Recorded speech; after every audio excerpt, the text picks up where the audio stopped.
Hello, and welcome to another episode of the Business of Business podcast. I'm your host, Roy. Of course, we are the podcast that brings you a wide variety of guests that can talk to a diverse set of topics. And today is no different. We're excited to have Tom Jackobs with us today. He is the Impact Pilot. To say Tom has been few things in his 30 years of being an entrepreneur is an understatement. He has definitely had more failures than successes, but wouldn't have it any other way. He sold his fitness business, which he owned for 9 years, to become the Impact Pilot, helping entrepreneurs generate more income through better sales strategy and using stories to sell. Tom, thanks for taking time out of your day to be with us today. Roy, good to be here. Thanks for having me. Yeah. First off, before we get too far, I got a lot of questions, a lot of thoughts running through my mind, but tell us a little bit about your journey, kind of how you got here, and through, how did you discover storytelling and what kind of an impact that it can have on our sales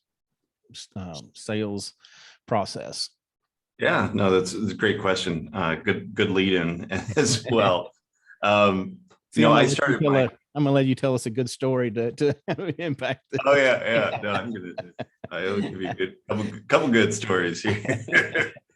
I started my entrepreneurial journey when I was 16 years old, and not the typical lemonade stand that most most kids, and not dealing drugs either. But I was actually a mobile DJ, and I also had a string quartet. So I played violin. Okay. And so a couple other my orchestra buddies from high school would rent ourselves out for weddings and things like that, and Christmas parties and stuff and play. And then I would DJ homecomings, bar mitzvahs, and weddings as well. And I remember this, and it was just in my head just how important sales became at that point, but I kind of lost that feeling, I guess, or the skill set after a while. But I would go through the Sunday paper when there was a paper and look at all the engagement announcements. Okay. I'd write down all of the brides to be, all the ladies that got engaged. And then I would look them up in the white pages. Yeah, you're dating yourself there for sure. And get their address. This is when the phone number, address was all public information. Yeah. And then I'd send them a letter with a call to action and a demo tape. And I didn't realize I was doing direct response marketing and sales. And this one time, this lady calls up and she wants to do a consultation. And so I go and I do the kind of, what kind of music do you want? Just go through the whole intake process. And she was like, oh, well, what school do you go to? And I was like, oh, I go to Northmont. And she was like, I haven't heard of that college. And I was like, no, it's a high school. Oh, God. And she's like, and it was after she gave me the deposit too. So and she's like, you're at high school? I said, yeah, I'm at high school. And actually my mom's waiting in the car to take me home. So can we wrap this up? Yeah. So that's, and at that point, and in telling that story, now it's relating to what, kind of everybody's journey. And at some point you start somewhere, right? Right. And, fast forward, I don't know, about 20 years from that moment, I started my fitness business. And I was in corporate work for 10 years. I always had a side hustle. So I always had that entrepreneurial kind of bug. But finally, the fitness center was my one entrepreneurial journey, or that up until that point where I had no safety net. So no day job or anything like that. So I burned the bridges and went all in. And I thought, in corporate America, I was a mid-level manager, making good money, managing millions of dollars of freight. And I thought, if I could do that, I could certainly run a small business. And within 6 months, I was broke. I was, financially broke, mentally, physically. It's just really took a toll on my life. And I'd bought an existing facility, dumped out my entire 401k after 10 years of working in oil and gas. So you can imagine what that might have looked like. Right. And all the Apple stock I had in 2006, which again, shoot me. Yeah, right. And it was with 6 months in, and I was looking at I remember it was a Sunday afternoon, and I was looking at my computer screens, and I was looking at my bank account, and just tears started streaming down my face. And here I was 40 years old at the time, and I was like, what the heck am I doing? And I was looking at my bank account, and rent and payroll, this was Sunday, rent and payroll were due on Friday. And anybody that's been in business, that employees like to get paid, Right. and landlords love to get paid. And I was like, am I going to have to shut down my business? And I had to make the hardest phone call of my life. I had to call Dad for money at 40 years old. No. And I don't know if anybody's done that before, but it is an extremely humbling experience. Yeah. And I'm on the phone with Dad, and love my parents. They're awesome and very supportive. They've never worked for themselves. I mean, my mom's done some consulting work, but never like had a business. And so he's trying to help me. I'm like, well, son, have you tried Facebook ads? No, I'm just kidding. You wouldn't see that. But it was just kind of trying to help. And I was like, Dad, look, I know what I need. It's $10,000 and I need it by Friday. Can you wire that? Or like, how does that work? Yeah. And he was like, well, look, son, I'll go ahead and loan you the money. And the emphasis there was on loan. Right. Because it came with a 12% interest rate. And I had to mortgage my house with him, with my father. Oh, wow. I was like, wait a second. I thought you weren't very entrepreneurial. This is not bad, man. 12% interest. That's good. That's good. Right. Like, well, I'll give you 6 month interest free, the first 6 months. And at that moment, I was like, it was definitely the low point of my entrepreneurial journey. And I was like, okay. So I obviously paid rent, I paid my employees, but I also took some of that money and I invested in learning.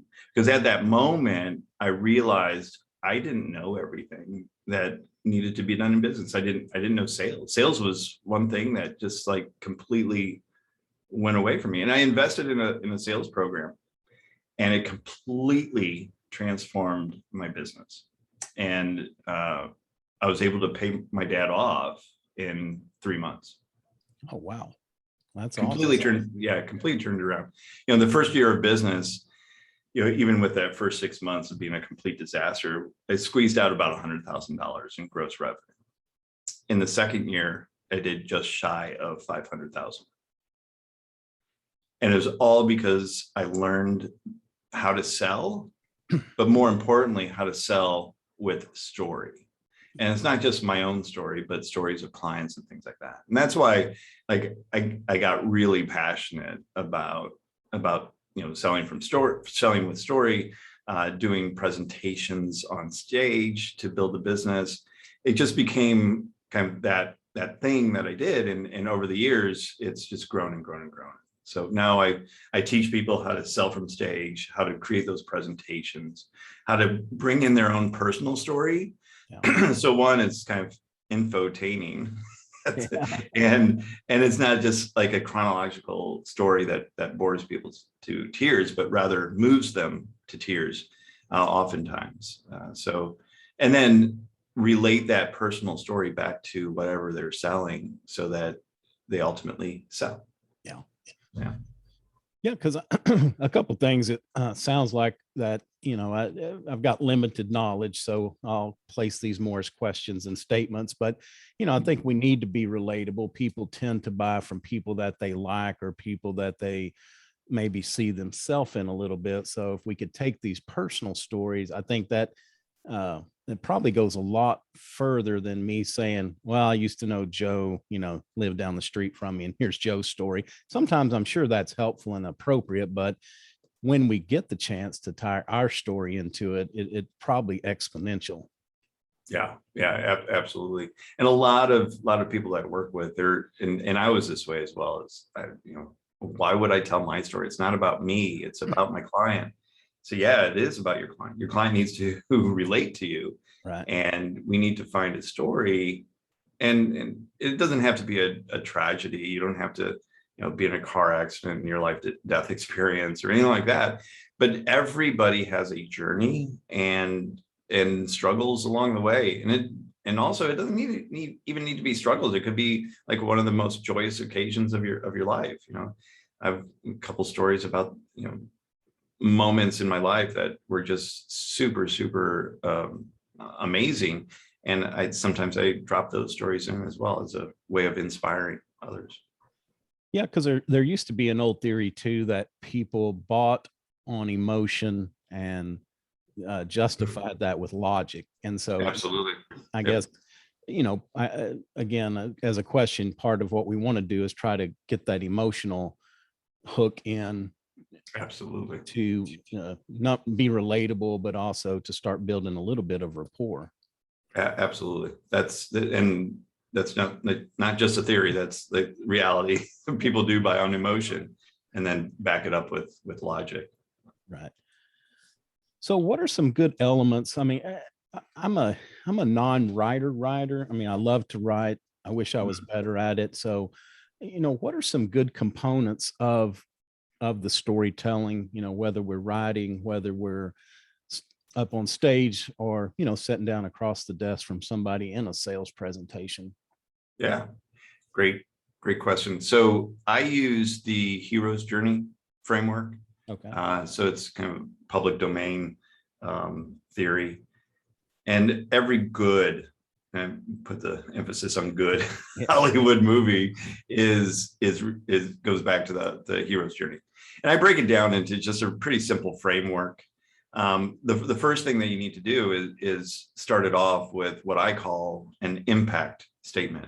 So it's just a 1 or 2 sentence intro that hooks the audience. So you kind of started off with a bang.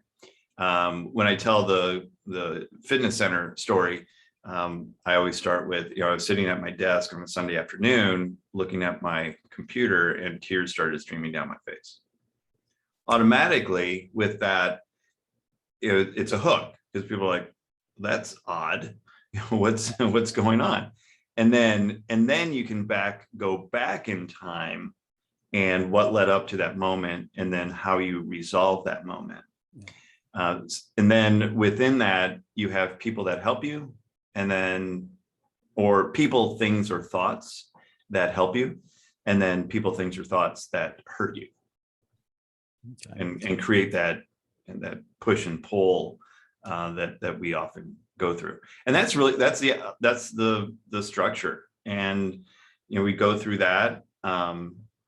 And whether you're writing or speaking, the story structure is still the same. Yeah, and I think the other thing, it humanizes us, because if I'm in the audience, and I think we all do, we never want to admit that we're struggling or that we failed. We keep that to a minimum to our close family. But I guess this kind of opens that up to say, oh, I empathize with you. I know exactly how you feel because I've been there, and vice versa. You're telling the audience that I can empathize with you. I know exactly, how you may be feeling. Yep. Exactly. And again, people buy from those that they know, like, and trust. Right. And if they can relate to you, and this is what gets me, current day, kind of the Instagram influencers, and just people give out their sizzle reel all day long, 7 days a week, and nobody sees kind of that the other reel of life, and what they've gone through to achieve what they have, even if they even have achieved anything. Some of the Instagram people, right. But it's the old saying, it takes 10 years to be an overnight success, right? We don't see the struggles a lot of time. And I think it does a disservice to people just starting out in business or in life and wanting to achieve something if they don't understand what the struggle is and how to avoid it. Right. Yeah, and kind of take a sidebar there for a minute about the internet, social media. It's awesome, and there's so much good to it. I don't want to be negative Nelly, but I think as a beginning entrepreneur, as somebody that may be struggling, we look on there and somebody just got the new car, they're standing in front of this yacht, and like you said, we don't even know if they were even within 10 miles of that yacht. It could have been photoshopped and dropped right in there. Right. But we don't talk about, or we don't understand. On the flip side of that, it's like, who's Tom? He's all over the place now. I mean, this guy just came on overnight. Yeah. Nobody realizes that, Tom has been working hard, for 10 years or more building this. And the other good, I think it's a meme of like an iceberg, where 90% of it is below the surface. All we see is a small, 10% at the top. So I think we always have to be careful of comparing ourselves and judging ourselves. And it's hard, but I think the, kind of a new mantra is like, stay in your own lane, run your own race. You'll be much better off by not getting hung up in all of that. Yeah, absolutely. Yeah. So when we're doing a presentation in front of an audience, and it could be sales. I mean, sometimes we have a tablet or a computer we get to use as a prop, but more thinking about when we're on that stage, so many people get so nervous, like, oh, even if it's their story, it's still nerve-wracking to talk to other people about that. So what are some tips to, number one, make sure we got this thing put together correctly, but number two, to just take a deep breath, relax, and just tell our story? Yeah. I've seen some train wrecks, and I've been a train wreck. But the first step is, and this may seem counterintuitive, but I actually have my clients write out their entire story longhand or on the computer, but written word for word. Yeah. So then we can really wordsmith it to make sure that we're using like words that are going to have an impact with the audience and with them. And so we go through the whole process, and then find the details, because that's where you create the imagery in people's mind. I could say, I was driving my car to the gym, and I don't know what type of cars popped into your head. Yeah, I guess mine, Nissan. Okay. Yeah. And everybody's going to have a different car in their head. Right. But if you want to bring them into your story, then you need to tell them what car you were driving. So it's like the little things in the detail, right? So, I had one client that said, I was sitting in my gray, seen better days, 1985 BMW in the parking lot. And then goes on with her story. And now you're there in the parking lot in a gray, beat up BMW. Right. Yeah. So we go through and just kind of longhand write that out and practice it word for word, and just go through it multiple times, because that's where you get the confidence. Yeah. Is just doing the rehearsal and going through over and over and over again. Yeah. And then once you're up on stage, and that's where I have this called the 3P process. So presentation to performance for more profits. So then the performance part is, where do you stand on stage when you're in front of people? How do you just move intentionally? Because a lot of speakers, it's like, a tennis match, right? They're just pacing back and forth. Right. And there's no reason for them to move on stage. And it's really annoying. And it actually takes away from the story itself. Or they're stuck behind a podium reading.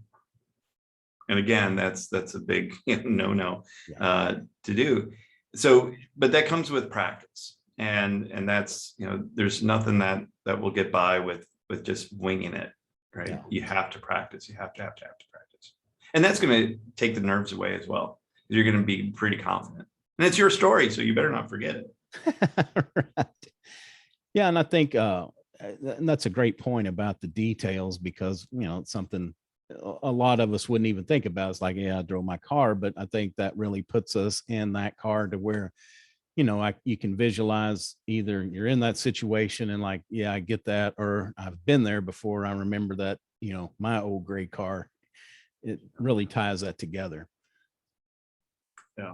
Yeah, and that's the whole point, is to bring the audience into the story with you. Yeah. And there was a study done by a Princeton University professor, where they did a fMRI, so functional MRI machine. That's where they do the magnetic stuff, and they did a brain scan while on I think it was 3 people. One was the storyteller, and 2 were the receivers, or the listeners of the story. And while they were telling the story, the same areas of the brain were lighting up in the receivers of the story as with the teller of the story. Interesting. So there becomes this neuro connection between the teller and the receiver of the story. And it's so powerful. Yeah. So what about I hate to say props, but we have PowerPoint, we have the with the technology today, it's easier. I was telling somebody the other day, like I was actually trying to explain to them what an overhead projector was, with with those little clear things you put up there and wrote on. So I said, we've come a long way, because there was so much wrong with those. But it's all we had. But anyway, today we've got so much access to technology, but it can be a deterrent in some, if we don't use it correctly, or we use too much, too little. And there's also other things. And I know this is probably the longest question ever, but the other thing is using visuals now instead of just words. Basically what you were saying. Sometimes we say, yeah, I know better, I don't want to stand at a podium and read this thing. But sometimes what we do is we have it written on the projector behind us, and we're just reading it, looking the other direction. We've memorized it, where we're still reading off our slides. So tell us a little bit about how the length, the props we may want to use, and then also visuals versus text. Yeah. And it's the same for webinars as well as live presentations as well. So webinars, you can get away with a little bit more text, but most people are visual, right? So having a visual representation of what you're talking about is going to go a lot further than having text. And as much as people love to think that they multitask, people do not multitask. Right. They're either reading the text on the screen, or they're listening to you. Right. And it's much better to have them listen to you than to have them reading text. Yeah. So you want to minimize the text as much as possible. If you can have a not really a teleprompter, but a prompt in front of you, like the screen of what's going on behind you. Yeah. So a small screen in front that shows what's on the screen, that goes a long way as well. I think they call those confidence projectors that are up in the front of the stage. And that way you never have to turn around to see what's on the slide deck. And that, by the way, slide deck, the term slide deck, that came from creating all those slides on plastic, because it became a deck, right? And onto the overhead. Oh my gosh. Take me back there, Roy. Thanks. Yeah. Yeah. But yeah, visual imagery, whether it's graphics or pictures, but less is more when you're doing the telling of the story. And then when you're doing the teaching as well, you just want to have just like really simple bullet points. Know your technology. And I'm going to throw myself under the bus here and say that, this has been like, it's been a few years ago. So it wasn't yesterday, thank goodness. But I was good with, PowerPoint and computer. I knew what was going on. So I was doing some webinars, and for some reason at this point, I was in a place where I had my external monitor hooked up. And what happens if you've done this is when you power that PowerPoint up, when you have an external monitor, your slide deck goes to the external monitor, and you're left with that, the thing that you were talking about, kind of your guide on your computer. And so here I am trying to do a webinar, and all they're seeing is this thing that's on my computer. So I think with so. your notes. Yeah, my notes. So basically it's like, we, even though we are good with stuff, we still need to kind of do a few run throughs, make sure everything is set up the same, and then also checking out a room if we're going to a room, because there's nothing worse than showing up 15-30 minutes early, and there's no screen in this room, there's no projector, there's no cord. I mean, there's a million things that can go wrong. Oh, absolutely. And I spent 3 years kind of traveling around the world doing presentations for a marketing company that sold an educational program. Yeah. And I had this big Pelican case that had the projector, all the learning materials, everything that we would hand out to the crowd. And generally we'd have like 20, 30 people in the audience. And I flew up to Toronto, and I get I'm waiting for the bags, and my Pelican case didn't come off the plane. Oh my gosh. Nor did my suitcase with my suit and all that would be wearing. I just had what was on my back.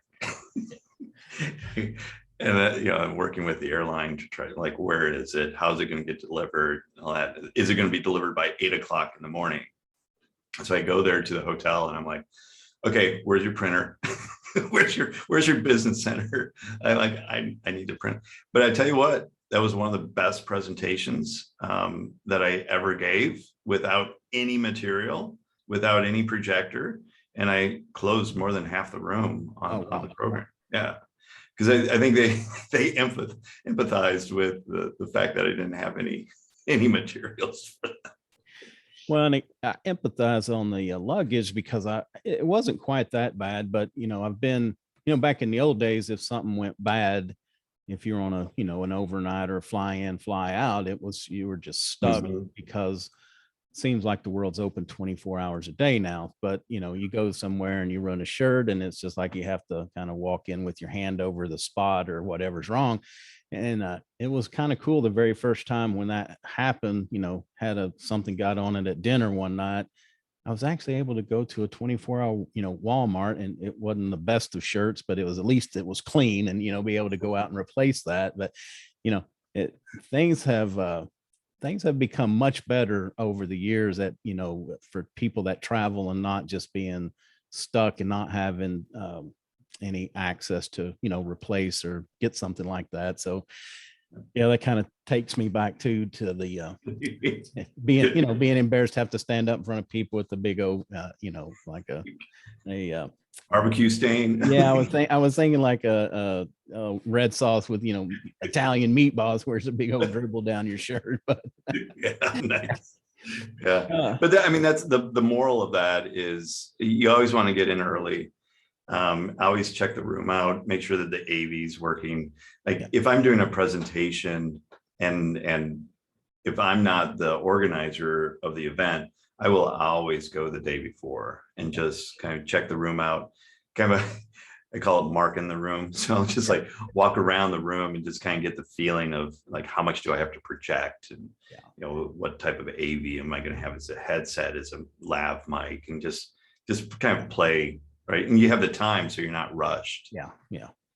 And making sure even like a projector or the screen is big enough, because mm-hmm. I've been in those situations where it's, they give you a screen or something that's about as big as your laptop, and, the people in the front row can't even see what you're doing. So it gives you an opportunity to make some changes to adapt, if you can either find what you need or change your presentation to, fit what you've got.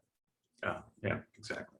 So a couple of things I wanted to talk about is more, let's take more of an intimate setting where either in somebody's home, giving them a sales presentation, typically the salesman and maybe husband and wife, or even at the office, somebody sitting across from you, where it's a smaller group.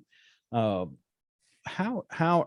is that different than playing to the larger room? What are some Yeah. of So yeah, I mean, the biggest thing is the dynamics are switched now in terms of who's speaking. So when you're in a sales situation, a one-on-one or one-on-two sales situation, the prospect needs to be doing the talking, 80% of the time, and you need to be asking questions. So that's all the salesperson should be doing, is asking questions. And then when it comes to the presentation of the solution, that's when the story can come in. Yeah. It can be either, your own personal journey through why you started the business in the first place and why you want to help them, or it could be a success story from somebody that you've helped. Yeah. So you can pull in a client testimonial as well. And when I was doing the fitness business, I always had like 6 different testimonials, their picture and kind of their story. Yeah. And while I wouldn't go through every single one of them, but I would pick one of the people, the testimonials that I had, that was most like my prospect. So if I had a 45-year-old woman, had 2 kids, sitting across from me for the prospect, I would pull up my 40-something woman with kids testimonial and then tell her story and her journey. And that always just made that connect. They're like, oh, if she can do it, I can do it too. Yeah. One thing I was going to ask you is details. How far do you go? When does it become too much information? Kind of where is that line that we need to watch? Because, it's tough. We need to share some details like, the gray 1985 BMW, but then there may be more personal things that, we need to really stay away from. Yeah, well, there doesn't have to be a line, right? So it's all in what you're trying to get across in the story, and what you want the audience to feel, and how that's going to serve the audience to the best, right?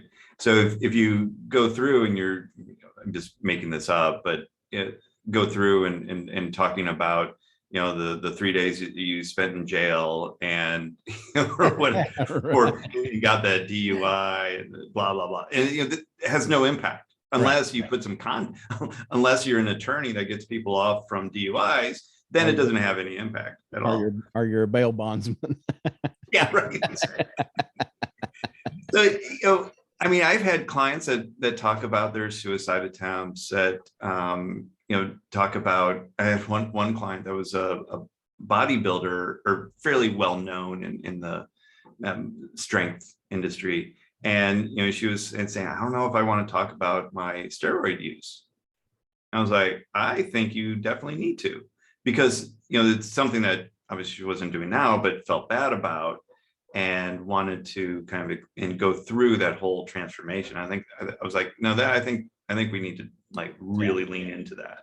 So it's case by case, but if you're just doing a shock for a shock's sake, then it doesn't make any sense. Yeah, I think the relative part is kind of the key word there. And the only reason I ask is I had a very specific situation. I was sitting down, I was the prospect, and the lady was, for some reason, she just opened up with her divorce, how bad her husband was to her, how it took getting away. I mean, it was this bizarre story that did, it's like, I hated it for her, but it didn't have anything to do with the product or the service we were trying to talk about. So it was kind of off-putting, because I just felt it was like a sympathy play, that was what she had learned is, let's get the sympathy vote. And anyway, so I felt bad for her after this whole thing. I'm like, oh my gosh, I can't believe you just told me all that, because I didn't need to know it, didn't really want to know it, and had nothing to do, with me trying to get out of there as fast as I possibly could. But She was trying to get the commit, get you, like you said, the guilt trip about, well, I need this commission because now it's like, Yeah, oh, exactly. it's so bad. One thing too, when we're talking, maybe it works in a big room too, but I've been told for this, when we're in that sales situation, that instead of saying, "Hey, Tom, let me tell you something," because that is kind of a inferior, superior type of relationship. But the key term was, "Let me share something with you." And it's Yeah. such an easy turn of a phrase, but it's just not something a lot of people think about. Yeah, no, that's great. Yeah. Yeah, you want to, and that's where the word smithing comes in when we're going through the story and the presentation and in the sales pitch, Right. is because words matter, but what really matters more is how you say stuff versus what you say. Yeah. So that's more of the emphasis that I go through. But I mean, there's some phrases like that yeah, definitely bring you down a notch, and you definitely want to be in the power position when in the sales situation, whether on stage or one-on-one. Yeah. Sure.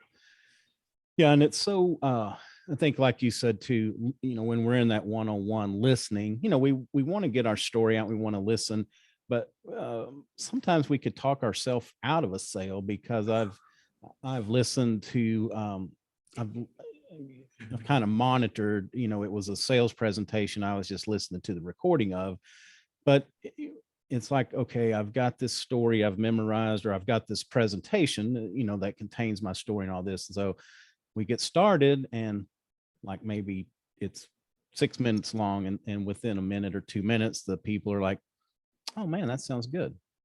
Okay, well, hang on just a second. Let me keep telling. And then in this one instance, there were like 3 or 4 stop signs that this salesperson they just kept going through, because it's like, I got 6,000 words here. I've got to get out before you can tell, before you could tell me you're ready to buy. And these Yeah. people are like, "Oh, that sounds great. We want to really, how do we sign up?" Well, let me just go ahead and tell you a little bit more. I'm holding my breath through this whole thing. Like, okay, they're going to say, by the time you get through, they're going to say, "Okay, forget it. We've tried." Yeah. No, you brought up a really great point. And that's like when I'm coaching salespeople, like I'll be listening to their calls, and I had a couple that this the thought process was, I need to ask all of these questions. Yeah. And the prospect was like, "Oh yeah, sounds good, sounds good." And then, "Oh well, let me ask you another question." "Okay. Oh no, that's." I was like, close the sale, take the money. It's Right. like, Exactly. what are you waiting for? Like, Right. all these other questions, they aren't serving you. Yeah. And they aren't serving the prospect. You've already convinced them, or they've convinced themselves, more likely, Yeah. that your solution is the solution that they want. So sign them up. Yep. Yep. Because it's a real true danger of talking yourself out of the sale. And people think that's a joke, but I've actually seen it before. I've seen it where somebody was ready to sign up, and they just kept on talking till the people were Yeah. like, "Oh yeah, no thanks." Well, and I've done it myself, and it comes down to that you're going into, most likely the people are going into more of the features of what they're going to give to the prospect, rather than focusing on the benefit of the program to the prospect. And when you go through the features, like, this is typical in car sales. Like, oh, yeah, buy a car, and like, "Oh, it's got a V8, it's got this, and that." Like, Right. does it have an engine, and does it go? Like, that's what does it look cool? That's what I care about when buying a car. I don't care what the gas mileage, you have to fit the presentation to the prospect. Yeah. And where they're at, and focus on the benefits versus the features. And when you get too technical, that's where you lose people. Yeah. And that's like this is where I think we have to listen and start where our prospect is, because I had a car dealer that I've been with, for, I don't know, 10, 15 years or more. And I told the lady when we first started, I said, "Look, I'm not your typical consumer. I don't need to smell it, to set in it, to feel it. I'm not going to fall in love with it. I'm like you. It's got, protection where I'm not getting wet where I'm driving. It's got 4 wheels and it moves, forward and backwards, turns left and right. That's all I need. And I don't care if it's gray, green, red, blue, whatever you've got that has all the, the options that I want. But she listened and she never tried to, kind of force me down that path. And she made a customer for, like I said, for about the last 12 years. We've done, I don't know, 5 or 6 car deals together because she listened to what I needed as the customer, prospect, whatever. Yeah, no, that's great. Yeah. And then, we give car salespeople kind of a bad rep sometimes, but I think they're coming up. Definitely. I mean, there's one dealer, I was buying a BMW, and I go in and I was like, well, I want, this blue BMW 325, whatever, blah, blah, blah. And he goes, that's good. But I've got this red 328. It's got more power. Are you opposed to more power? It's like, done. Because I like to drive fast, and I think he realized that when I walked in, he was like, "Yeah, we're not going to do it a 325. You've got to have the 328." Right. Yeah. Oh, I know we're running long on time. One more question, and we'll start a wrap up. But pauses. People, speakers. Let me say, speakers can be very scared of pauses, and we can use them to our benefit. Mm-hmm. Yeah, absolutely. I mean, that's the power of the pause. Yeah. And that's one of the very first lessons that I learned in sales, is to shut up. Yeah. So the moment that, and for, for storytelling as well, it's good for dramatic impact as well. Mm-hmm. Because at some, if you're going into a heavy story, you got to give the audience a little time to catch up and kind of process their emotions. So having a pause, and typically that's when I have the speaker move, is we don't walk and talk at the same time. That's kind of my rule. So you lay down something, give the audience time to kind of adapt to that, and then you're moving on stage. And then in the sales situation, like one-on-one, the moment that I asked the close, I was like, okay, well, great. Did you want to put that on a Visa or MasterCard? Yeah. And the old saying, the first person that speaks is buying. You're either buying their excuse or they're buying your program. Right. Yeah, that's what we always said. The first one that speaks is the loser. Wow. Yeah. Well, hopefully nobody loses. Well, yeah. Well, the old no, I even forgot where I was going with that. But anyway, yeah, that again, it just gets back to, give them a chance to process this and, see what the answer is. We can always come back and address objections if they say no, or I've got this question. But if we're like, credit card or debit, and then we have the pause, but yet we just keep jumping right in, we don't give them a chance to really process this and give us the answer. Again, we'll end up talking ourselves probably out of the sale. Yeah, exactly. And you don't know what that person is thinking in their head either. Because I had one of my very first sales, when I learned the power of kind of asking questions, consultations. And I sat, this lady down and, went through the whole presentation. And at the end, I was like, based on what your goals are, you really need our 100 session program. And that's $5,200. And granted, I'd only sold like 10 session packages worth like $600 before. And now to go to 100, I was so nervous. I was just like, okay, my coach told me to shut up, Tom. And then the lady was just kind of sitting there and kind of looking. And I was like, oh, she's not going to go for it. She's not, I should offer her 50 sessions. No, I should just do a free session for her. And this is what my thought process was. And she was just kind of sitting there, it probably went on for a minute. And in my head, it's just spinning. It's like, oh, I shouldn't have done that. I'm going to lose the sale. Blah. And then she goes, okay, yeah, I'll put that on my MasterCard. I was like, are you sure? Yeah. Yeah. You really mean that? I was like, how do I charge $5,200? I've never done that before.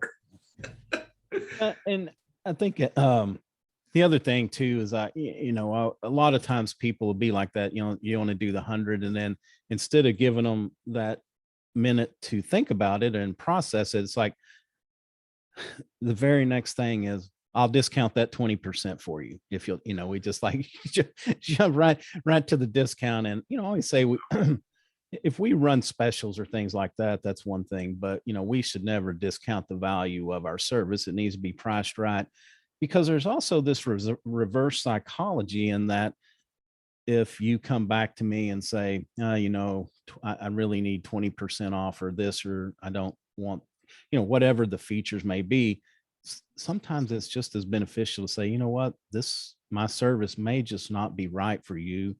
And I would rather part friends and have you come back to me when it is right. Yeah. And you'll be surprised. Well, you wouldn't be, but some, people that don't do this every day would be surprised how now they're trying to sell you on why they should be your customer. Yep. Oh yeah. I mean, that's the takeaway, right? So when you take something away from people, they want it even more. Exactly. And that's powerful. And I do that all the time. I probably should stop doing the whole, well, what kind of discount can you give me? But I like a discount. And I like to test the salespeople. And I gotta tell you, I have so much more respect for people that say, no, there is no discount. And the car, the BMW that I bought, and this was like 10 years ago. I was like, oh, go ahead and knock off like 2,000. He was like, nope, not, because if you don't buy it, somebody else will.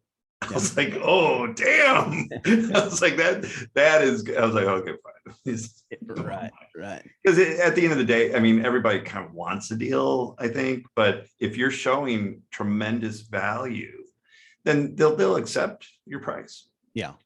Because that's where I always tell people, we want to sell from a place of value. If you're, well, again, this is my opinion. If we're trying to be a price leader, there's always going to be somebody that's going to come in below us. It never fails.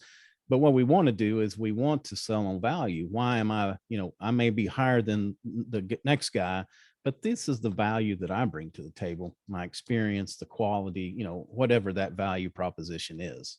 Yeah. And it's really the value that the prospect is going to get out of it. And that's where the focus needs to lie is, yeah, and you're gonna benefit this way, this way, and this way, and that's why it's valuable to you. Yeah, because from my point of view, I have paid more for a product or service because I like the guy and we have this trust. It's like, I felt like the service or maybe the service after the sale, if it was a product or whatever, and I paid more money, and I know I did, but it's because I valued the relationship with that salesperson. Yeah, absolutely. Yeah. And that's why you can't stress enough, do your homework, listen. And if you do the process right, not a lot of times, more than not, you won't get beat down on price. They'll buy the value. Yeah, exactly. Well, Tom, again, like I said, I apologize. We're way long. I think it was my fault. I like to talk. No, me too. No, this is so exciting. I don't get, a lot of people want to talk sales on here. And so the storytelling and the sales, such a great combination, but I appreciate you taking time out of your day to be with us. Before we go, a couple things. First off, do you have a habit or a tool, something that you use every day that you feel adds a lot of value personally or professionally? Yeah. So the habit that I do on a regular basis is just I write in a journal every morning, kind of and it may sound weird or woo-woo, but kind of the gratitude journal. So, and that I do that in the morning because that sets my day off to be really good.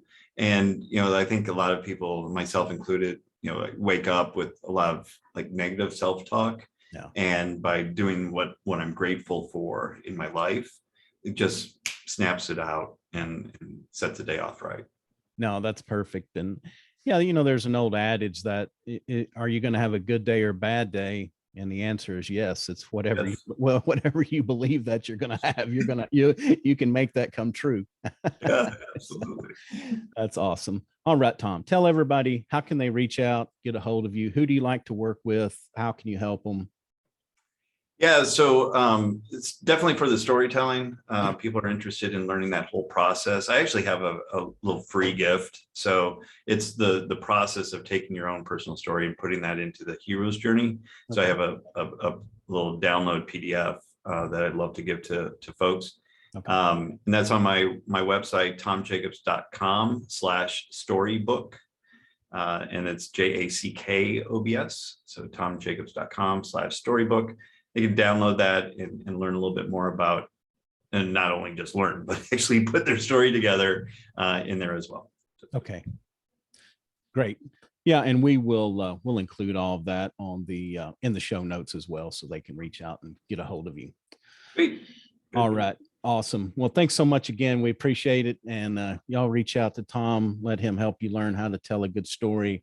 It will definitely change your life in both the marketing and the sales part. There's just, don't think you can find anything that beats a good story when you're trying to, trying to get somebody to do business with you, for sure.